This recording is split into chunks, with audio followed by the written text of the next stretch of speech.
Another thing is that there's this myth that if you see a system that behaves in a way that is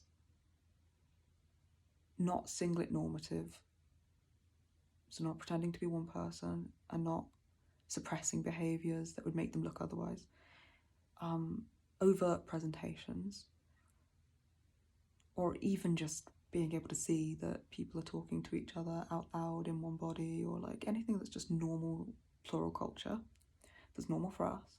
If people see there can be this triggered response. So how we mentioned earlier, the brain tries to categorize quickly if it feels like there's a threat, and we've all experienced a lot of triggers in a lot of places, so the trauma response can be quite strict and quite sudden.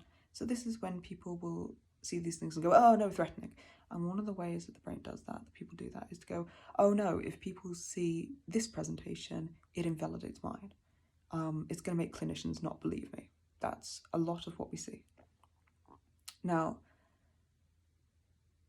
unfortunately, there is a lot of lacking of plural competency within society. Just like other forms of cultural competency, clinicians really need training and education to understand the presentation of different plurals and different systems. And they do not have it. A lot of the, I think it was the McLean video that pointed out, even in their own statistics, how highly DID was misdiagnosed. That's not the case with people who say specialise in dealing with dissociation. People who are trauma-informed and specialise in working with systems, and people who are plural, they're going to have a degree of competency and a degree of person-centred care and good therapeutic practice that means they're not going to make this snap value judgment in an uninformed way. So they're not going to take somebody else's presentation to read the presentation of a completely different system. That's just not going to happen. That's not good practice. I'm not saying that doesn't happen. It does happen.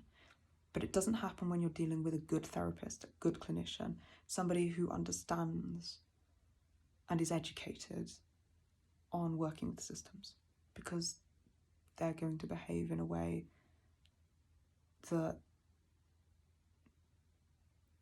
takes account of the individual people. Like even on really basic level 1 counselling courses, you learn about person-centred care. So people will be applying that if they're educated in what they're doing. So that's not something to worry about as long as we go to somebody who knows what they're talking about.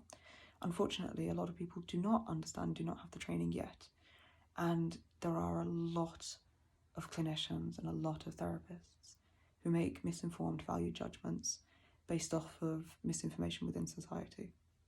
And that's really sad. And the damage that does to systems who go to them is heartbreaking. And I wish it didn't happen. The problem is that then there's this victim blaming narrative that it's other systems to blame, like it's the presentation of people who are comfortable and presenting that way that make it hard for other people to access care.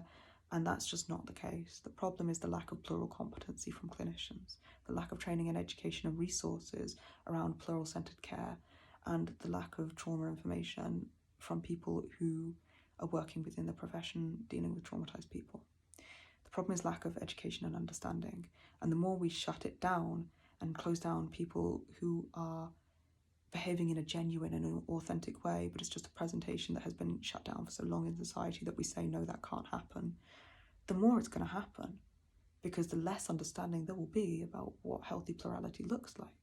So this is why it's so important to me to have these conversations and to share our experiences as it is in society, because our presentation is normal, healthy, plural representation and visibility, and that is so important so that clinicians and systems and non-systems alike understand what the vast array of diverse experiences can be